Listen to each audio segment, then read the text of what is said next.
ቋቸው ያለውን ሲያዙትና ምቀኛ ቢበዛም ትወደዳለህ በሉ። አቤት አቤት አቤት ሌላ ታራዲያማ ለዚህ ወጣት ማስተላለፈው መልእክት ይሄ ነው። ምቀኛ ቢበዛም ትወደዳለህ። ሃሌሉያ! ምቀኞች ቢበዙም ትወደዳለህ።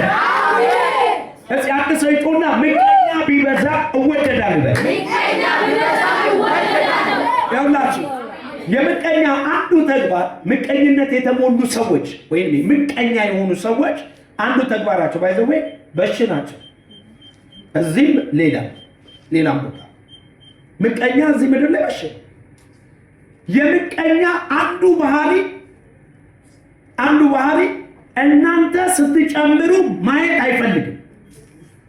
ምና ስትጨምሩ ሰዎች ስለናንተ ሲያወሩ ስለናንተ ለውጥ ሲወራ ስለመበርታታችሁ ሲወራ በሰው ስትወደዱ የሆነ ሰሞን ሰው ከፍ ሲያደርጋችሁ እንደዚህ አይነት ወሬ ስለናንተ መስማት አይፈልግም። ምቀኛ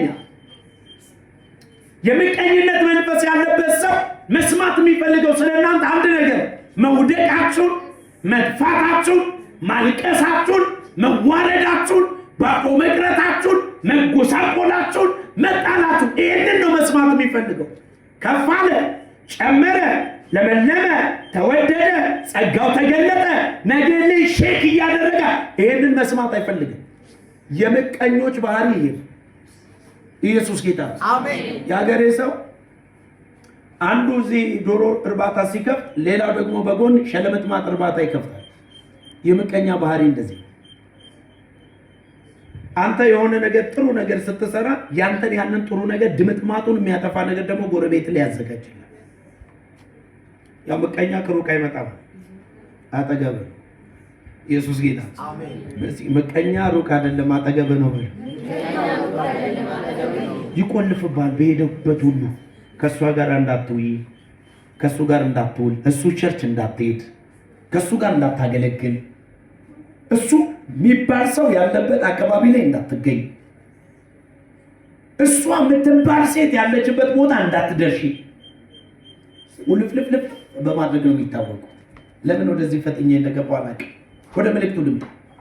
ይሄ ዳዊት የሚባል የእግዚአብሔር ሰው የአባቱን በጎች ይጠብቅ በነበረበት ጊዜ ማንም አያውቀውም። የገዛ አባቱም ረስቶታል፣ ወንድሞቹም ረስቶታል።